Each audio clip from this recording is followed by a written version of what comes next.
Welcome to the Legalpreneur Podcast. I'm your host, Andrea Sager, founder and CEO of Legalpreneur Inc. As a serial entrepreneur and someone that works exclusively with small business owners legally protecting their business, I'm dedicated to covering common legal issues faced by business owners, providing you with the business knowledge you need to catapult your business's growth and showing you just how some of the world's most elite entrepreneurs have handled these legal and business issues themselves. In true attorney fashion, the information in this episode is not legal advice. This is for informational purposes only, and you should always consult with your attorney before implementing any of the information in the show.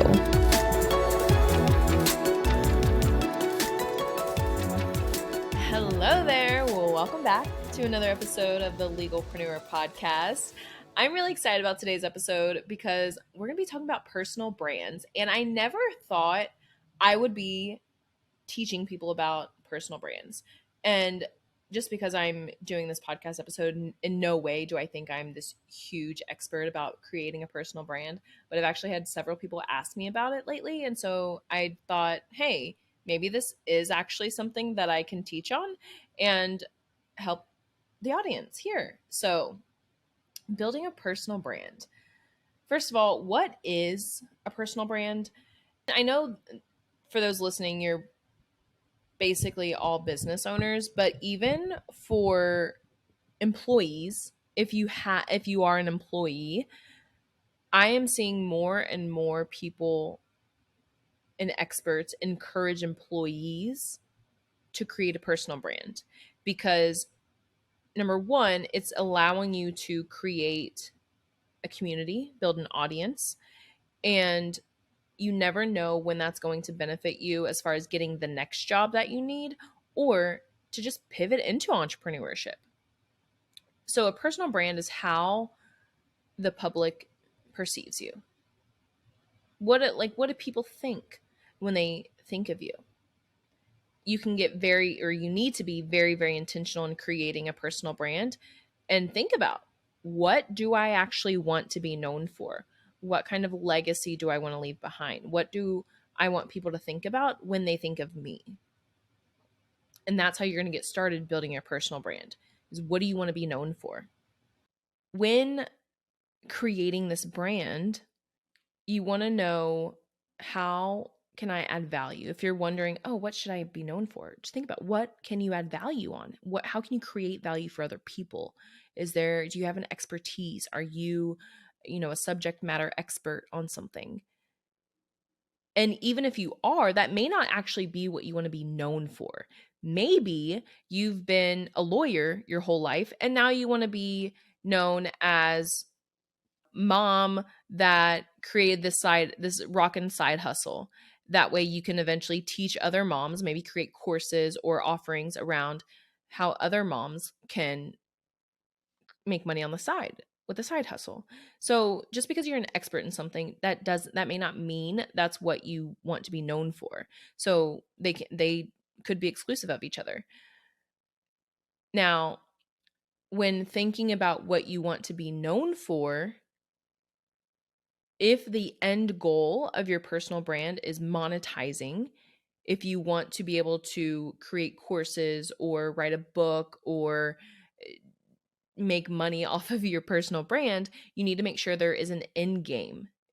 There's something that money can be made on. Now, very few and far between these days can something like you can't make money from something. Like, you can make money from literally everything these days.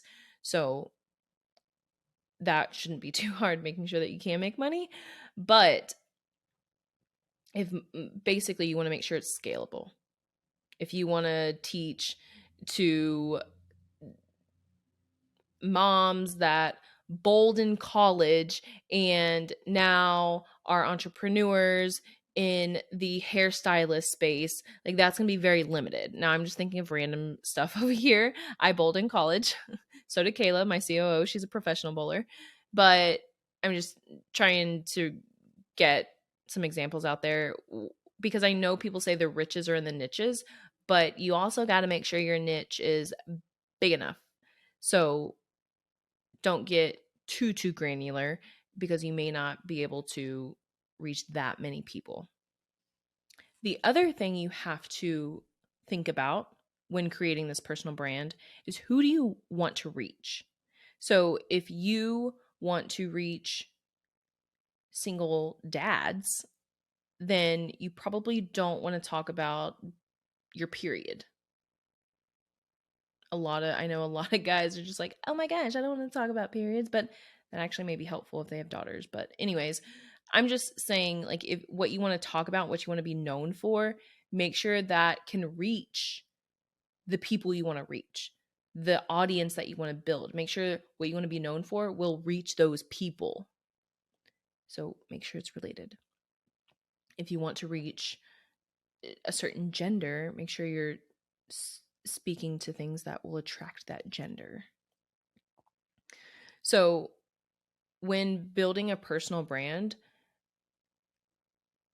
right now, you want to get very clear on what kind of content are you going to create. Are you going to start a podcast? Do you just want to blog? Do you just want to post on social media? Do you just want to make reels and TikToks and shorts? What is the content that you want to create? And maybe you want to create everything, but I would suggest, if you're not creating any content yet, start with one thing. Now, I personally love podcasting because it can be broken up into so many different mediums. So our podcast right now, we take it, cut it up into TikToks, reels, shorts, and we also turn some podcast episodes into blog posts. So there's a lot that can be done with podcasting, but you also have to know, like, there are expenses that come with having a podcast. You can edit it yourself, but if you are a busy entrepreneur, you probably don't want to edit it yourself. You want an editor. So you have to just think about these things. Okay, if you want to blog, can you commit to writing out a blog post once a week, twice a month, whatever consistency you want? Now, that's another thing, is being consistent. What content are you going to create, and can you commit to being consistent with that content? I do suggest batch creating. I love batch creating, and that is a great way to get ahead and make sure that you have that consistent stream of content coming.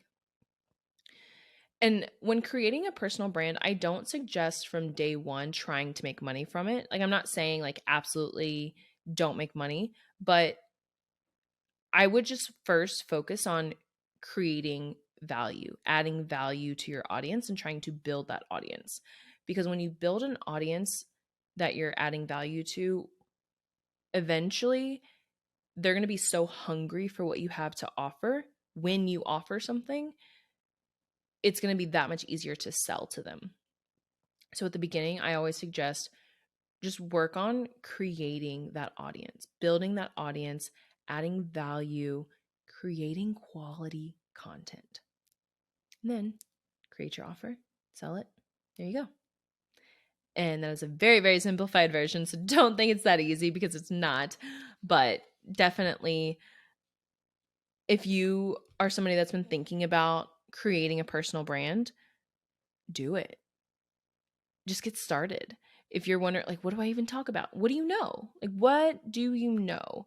And just because you choose something today about, oh, I want to be known for this, it doesn't mean you can't change it down the road. You absolutely can. Like, you're the writer of your own life. You can literally do whatever you want. But my biggest piece of advice is to just get started. Get started. All right. Let me know if you're making a personal brand. Are you creating one? Are you getting started? Please let me know. I want to know how it's going. I want to know, what do you want to be known for? I'll shout you out on Instagram. Let everybody else know, hey, go follow this new personal brand, because they're doing amazing things. All right, you all. I'm out. Have a wonderful weekend, and I'll see you Monday. I am so excited to share with you that from now until the end of the year, you can sign up for the Legalpreneur membership for almost half off. It is normally $349 a month or $34.99 for the year, but from now until the end of 2022, you can sign up for $199 a month or $19.99 for the year. You get all access to your own attorney, unlimited emails, one 30-minute phone call a month, document review, access to all of our contract templates, plus a discount on additional services, And once you get started, we get you rocking and rolling with a business audit, which is where we outline exactly what protection you currently have and what protections you still need. We lay it all out for you. That way you can get started working with your attorney, knowing exactly where your relationship is going. Get signed up. The link is in the show notes. And we are so excited to serve you in the Legalpreneur membership. Here at Legalpreneur, we're committed to providing a supportive legal community for all business owners. I know how scary the legal stuff can be. If you found this information helpful, I would be so grateful if you could share it with a fellow business owner. And quite frankly, it doesn't cost anything to rate, review, or subscribe to the show. Your support helps me reach more listeners, which allows me to support more business owners in their entrepreneurial journey. Have any questions or comments about the show? Feel free to drop me a line on Instagram. I promise I read all of the messages and comments. And if you want to be a guest on the show or know someone that would make a great guest, simply fill out our application form and a team member will reach out if we think it's a good fit. I'll see you in the next episode.